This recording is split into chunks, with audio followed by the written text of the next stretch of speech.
Tim's 2 for $4 breakfast sandwich deal is back, only at Tim Hortons. That means you can wake up to a great breakfast at a great price. Get 2 breakfast sandwiches on a freshly baked bagel, homestyle biscuit, or English muffin with either sausage or bacon for just $4. It's a deal so good, I'm on my way to Tim Hortons right now. Literally. At participating U.S. restaurants, offer available on standard breakfast sandwiches for a limited time plus applicable taxes. Single sandwiches at regular price. Blog Talk Radio.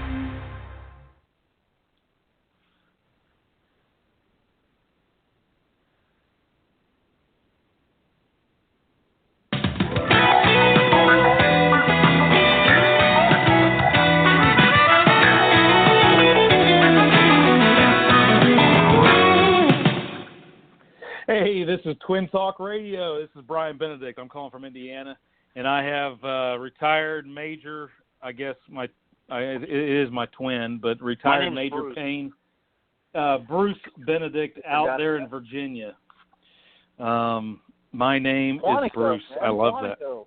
Yeah, I know Quantico, man. You're important. So you're awesome as far as our last podcast was saying. We related to a word that described ourselves, and the only thing you can come up with is awesome. So you say it's hot out there. You say it's hot out there, Major, huh? It's like 100 degrees out here, man. Oh, my goodness. I had to walk across space today. Oh, my goodness, and get yourself a Mountain Dew or something, or what? Yeah, with the subway. That's a rough life you got right now. Those poor Marines were out there working out, running around, doing PT. Man. I feel sorry for them. You glad you're not 21 again? Or 18? I'm glad I'm retired. Gosh. No kidding. Hey, I got a question for you, man. You know, one of the things you'll tell me, I don't, right or wrong, you're going to tell me, won't you? Yeah. Anyway, hey, you know, you've had a couple kids graduate high school. I just had one graduate. I'm looking on my Twitter feed, which is it's at one Brian Benedict, and I'm looking at that, and I got a tweet today, I guess you could call it, of a company, Ernst & Young, that they're no longer requiring degrees for managers and workers and customer service and everything else. Mm-hmm. So I got to researching this a little bit, and you know, I know you got your degree in the service about 10 years in. You were able to convert over and get it. I never got mine, so I'm Army veteran, retired firefighter, Midwest manager for police and fire insurance, but I'm researching this because I really don't believe that everything requires a degree. So I'm really in line with this, and I see that Google and 14 other companies no longer require a degree. And this article was January 27th, 2017. Those other companies include Costco. They include Random House. They include Whole Foods, Hilton, Publix, and even Apple. So give me your little take on that. Give me your take on that. Because I know what you do. What you do kind of on the side anyway is you help people with resumes when they get out of the service. So that's one thing that really, are we really preparing people to graduate and get a job? I mean, I think what those organizations have discovered is they've embraced the millennials. I think every generation looks at the next one as if they're going to really screw up society. I mean, when we were their age, everyone thought that about us too, right? And and we get older, we think that about the one before us and the two before us. And I think what they've done is actually embraced it because, you're talking about. We have the discussions all the time. I think we should embrace it even if that means, and it does mean, changing business practice, right? So Right. the fact of the matter is these guys nowadays can multitask a lot of things. They can be literally, and you know this from your kids, they can They're be very on their phone, multitasking. texting, watching TV, talking to you or multiple people simultaneously, and it's easy. They grew Right. up doing it. Multitasking. And so, and a lot of the stuff that they've learned from day one is all technology, right? And so they're not afraid of it. They're used to it, and they know how to figure it out. It's really intuitive, and so my assumption is maybe these companies have embraced that and Right. said, if you already know, and if you took advantage of your opportunities when you were growing up to better yourself and become proficient in something that you did every day, right? And you can articulate that proficiency and improve that proficiency, we're willing to give you a chance without having a college degree. Now, I don't think eventually the degree will go away because I think it Right. says a lot about It does add value. and it Yeah, helps it does. management. Are you willing to go through? It's just different. Right. It's a different thing. But I think for these companies to hire folks without degrees, I think shows that they're embracing what these guys already know, and that's fantastic. I love it because they're giving them a chance. When I get out of the service, I had re-enlisted once and then got out during that second enlistment, and it's almost like you don't have anything. And so I'm really glad that a lot of these companies anymore are acknowledging that you have experience. You could be 22 coming out of the military. You have a lot of good experience versus an 18-year-old just coming out of high school.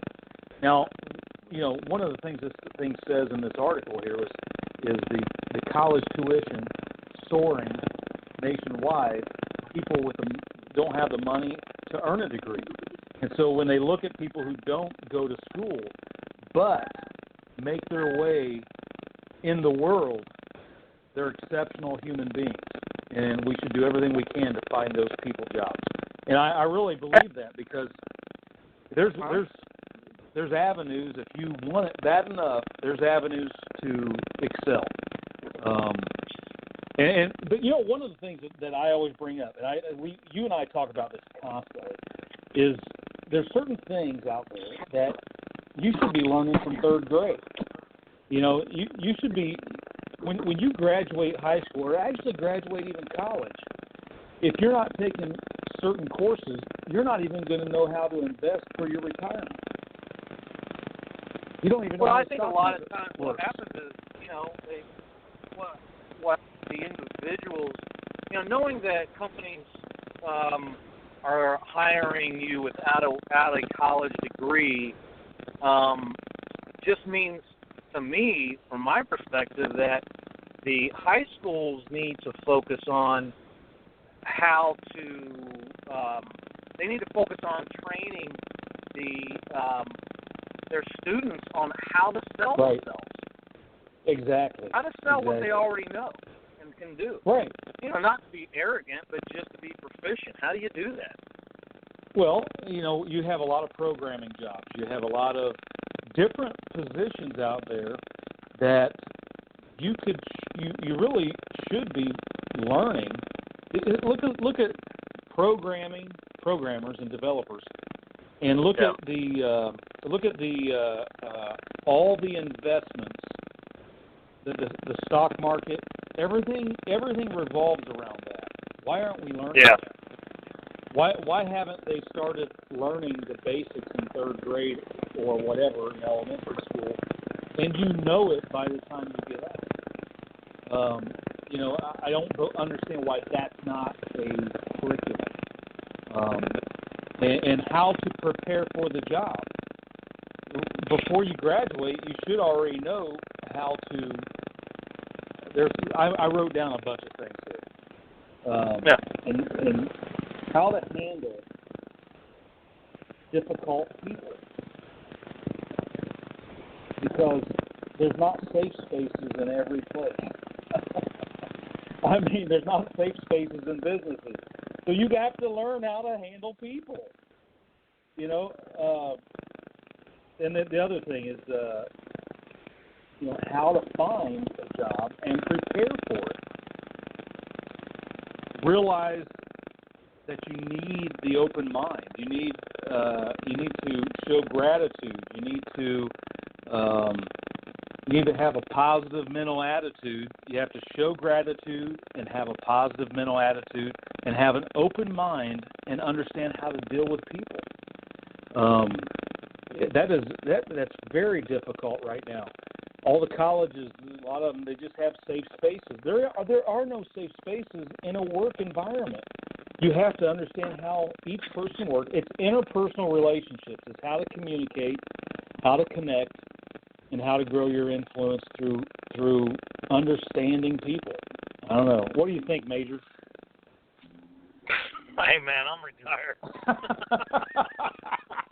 I love calling you that. I love calling you know that. it irritates me. Yeah, it puts the hair up on your back, and if you had it puts the hair up on your back. Been there, done that. Yeah, I think it's a challenge because there's a lot of skills that individuals have to know that, you know, before they leave high school to be successful, and a lot of those skills they're not learning, right? Because it really is a prep school for college, and for those of us like you and I who didn't go to college right outside of high school, we kind of had a disadvantage. So, because it's tough to integrate into the world, where I think it's have a prep 4 school. years to practice, you know, before they actually have to depart college.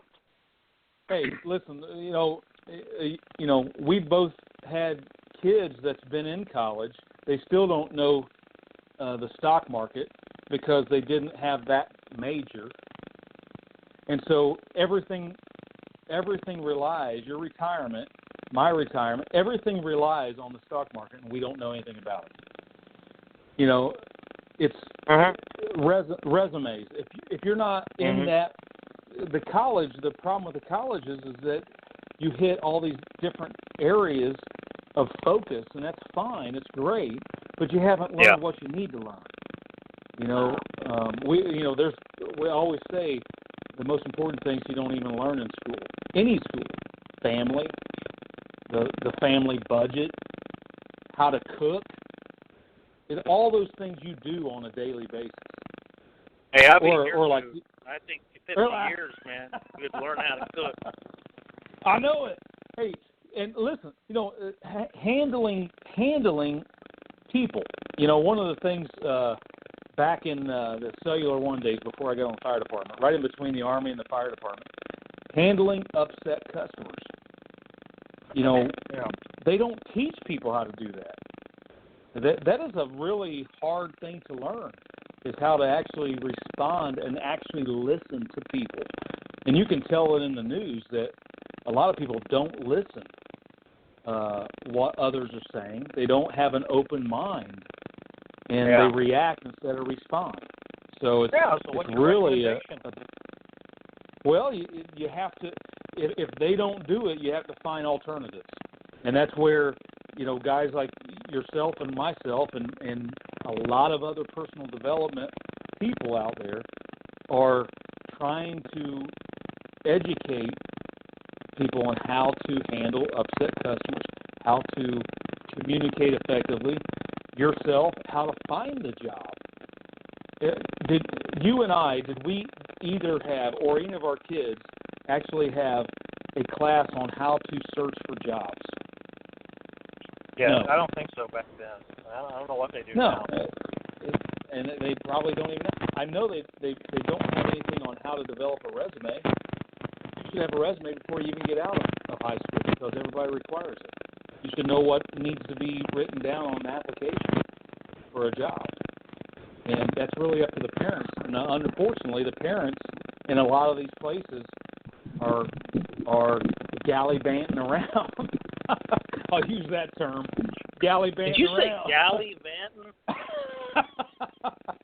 That's an old term. I figured I'd use the old term, gallivanting around. What would you galley use? vent around. What in the Galley band. What would you use?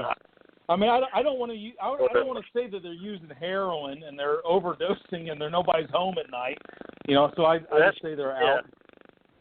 I mean. Yeah, you know, I would say it's a challenge, and I applaud those companies that hire the individuals that have learned the skills as they were growing up, and are giving them a chance based on those skills. But you know, I mean, when you're growing up, you don't know what you want to do, and most of the time it changes multiple times throughout your life. So, you know, it seems like the career, you know, certain careers really only last about 7 to 9 years, and then you get another career. You know, you get another type of environment that you're working in. So, yeah, I don't know. So what about this? Yeah. What about this? You have academic counselors in high school. Why don't we have career counselors? You know, because the only thing that somebody getting out of high school is going to do is a part-time job or a factory job, which there's nothing wrong with that because you could actually grow, but there needs to be some kind of a career counselor that says, okay, you're not going to college, let's find out, let's build you a program, and here's how you do it. Do they even do that anymore? I mean, I know there's probably some teachers and coaches out there that probably disagree with what we're saying, but both of us have experienced the same thing. And even with you, when you retired out of the military, you experienced the same thing, or you wouldn't have started BattlefieldResumes.com. You wouldn't have started that. Yeah. Because guys need help. Yeah, sure. So it's a different methodology, so it's a little easier to understand. You know, it's not difficult. It's just a military methodology that put together. But yeah, I mean, you know, it's interesting for those types of skills, job searching, resume writing, and interviewing. Those are really the three things that no one ever works on until they need it. But then when they need it, their life depends upon it. And you know, it's really kind of a strange dynamic when you step back and think about it. And it's you know, there's no way to work around it. It's almost like a barrier in front of you that you got to figure out every single time somebody puts. Well, let me ask you this.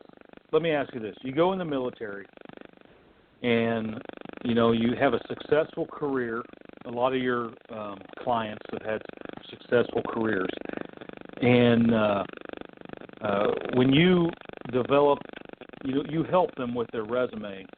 And let me ask you, and I want you to tell everybody out there some of the ranks in some of the fields that people have came to you for jobs, or not for jobs, but for resumes to get a job. What were their ranks? And how many years maybe did they have? What job were they in when they came to you? Because I know there's a lot of testimonials on your website that shows. But explain that a little bit. Who all came to you? Yeah. No, I mean, I've had everybody from people who work in embassies to people who are scuba divers that want to go to work as an astronaut from NASA, to from E5s and in the infantry to sworn officers and commissioned officers. So yeah, it's the whole gamut. And I'm sure. I know there's some testimonials of even special forces and stuff like that. I mean, you have a broad range of people that you have helped trying to get positions. So one thing that I wanted to cover, though, also was the fact that, getting out of your comfort zone. And when you're interviewing and you have to have some nonverbal skills as well. Some of those nonverbal skills it's your personality. It's smiling. It's appropriate gestures, having enthusiasm. Some of the things that I've seen just in interviewing some of the people that I have to is the little tics that they have. when they speak to you, they don't realize they're doing this. And I don't mean to be gross, but there's little tics like picking your nose when you're talking. It's weird. Or digging into your ear, sweaty armpits. There's ways around that, and there's ways to combat even bad breath. All those things can be a deterrent of getting a job. So even if you're not older, you're just getting out of high school, these are the things you really need to think about. Getting out of your comfort zone. Some of the things also that they don't teach is ethics, morals, and desire. And the fact that you have to sacrifice if you want something bad enough. So, myself, being a firefighter, you're working 24 hours a day, and you're really going into a lot of emergency scenes that typical people don't go in.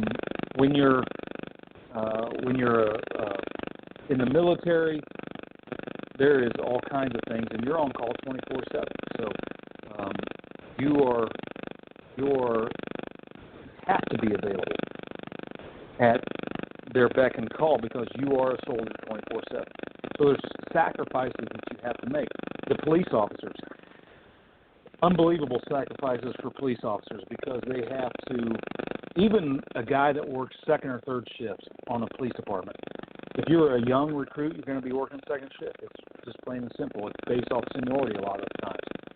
But you're going to be called back in the next day or the next couple days because of any time that you have to go in front of the court. So someone has something that is maybe a misdemeanor or felony and it's in front of the court. You're going to have to go in. Of course, you're going to get paid a little extra for that because it is overtime, but you still are sacrificing your time, your family time, to go in to do this particular job. And it is a career that is needed out there. But the other thing, here's a couple other things, is creative thinkers. You have to be also a creative thinker and work on your time management. Thinking outside the box a lot of times on your own is very important. Trying to understand that what you want to do, the purpose, why are you here? That's probably one of the most difficult questions you could have. If you could just sit down for a day and ask yourself, what is it that I really want to do? It's going to change several times through your career. I mean, believe me, it's going to change. When I first graduated high school, I thought I was going to be a lineman. I for some reason, I desired to be a telephone or power and light lineman. I wanted to climb those poles. Well, that's not. There was no job at the time for that outside of high school. So I joined the military, became a cable dog. It was for those in the military and the Army, it was a 36 Charlie. Became a cable dog, climbed many, not a pole, but a tree. That was tactical. And so trying to climb those trees, I became pretty good at it, pretty proficient. We had a lot of fun in my career, but when I got out, I realized that's really not what I want to do. And so when I got out of the service, I struggled a little bit trying to find my way and trying to find what was kind of important to me. And I kind of jumped at the first thing that came to me, and there was a prior service friend of mine that was working at Cellular One at the time, and I jumped at the opportunity. It was a beginner, entry-level position, and it turned out that I moved up the ranks, and it was probably one of the best positions that I could have gotten. They educated me on interpersonal relationships, how to handle upset people, and just day-to-day win-win operations. So now it looks like we lost Bruce a few minutes ago, and I'm waiting for him to call back. But in the meantime, I really want to talk about this. We have about 5 minutes left. If you want to call in, you can call in at 213-943-3674. Again, that's 213-943-3674. We're going to be here every Friday at 4 o'clock. He gets off work about 3, so he has about an hour and a half drive. This is a 30-minute show, and so he's probably hit a dead spot or something on the way back from Washington, D.C., Quantico, and Virginia. So I just kind of want to go over a few of these things with him, but unfortunately he hit one of those zones where he's not able to call us back at just yet. So finding your purpose and having goals, it's an ongoing struggle. It's an ongoing. The goal setting isn't static, which means that once you achieve it, it doesn't stop there. You want to have goals that you can reach and then continue to achieve long term. So say you thought you had a long-term goal, and a lot of the guys that I represent throughout the Midwest, they're protecting police officers and firefighters, but they have a goal, and all of a sudden they achieve that goal. They've met as many people as they could possibly meet. What you have to do is you have to reestablish the goal. You have to put that carrot out in front of you that's just out of reach, no matter what it is. And that makes you hungry, eager to do what it is that your purpose is. And my purpose, and a lot of the guys that I work with, right now, their purpose is protecting police officers and firefighters. And Bruce's purpose is helping veterans or military that are retiring or getting out of the service. It's scary. It's the unknown. It's getting out of your comfort zone. After a few years, you become comfortable. And once you get out of that environment, it's difficult. Fortunately for myself, as a police and fire rep, before I was working part-time before I retired as a firefighter, so it was easy to transition. But when I was in the military, it was the same thing. It was when I got out of the military, I was in Germany, so I flew back, and next thing you know, I'm done. Now what do you do? And that's where Bruce comes in, because he knows that there's a lot of military members out there, a lot of veterans that are struggling trying to find positions. He helps them find positions. If there's any veterans or any police officers, firefighters that are wanting to find their place in helping those that help others, I'm here. You can always go to brianbenedict.com. You can go to policeandfireinsurance.com. You can look at battlefieldresumes.com. That's Bruce's website. He helps people with resumes, and he helps find jobs for them, especially federal jobs that are conducive to the rank that you left at. So a lot of folks, when they get out of the service, they're sergeants or staff sergeants, and when they get out early, they have a hard time finding maybe the pay that's equivalent to what they were making. But as we said earlier, there is also special forces lieutenants, colonels, sergeant majors that have been helped by Bruce to go into certain positions. And it's all about the resume. It's all about finding the right position for you. So we have a minute left, and if anybody wants to call in, that's great. I want to say thank you again. We're going to be here every Friday, 4 o'clock,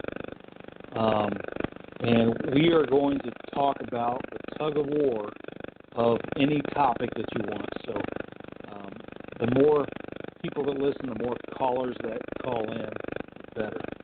And please show up at twintalkradio.com on Fridays at 4 o'clock. Thanks.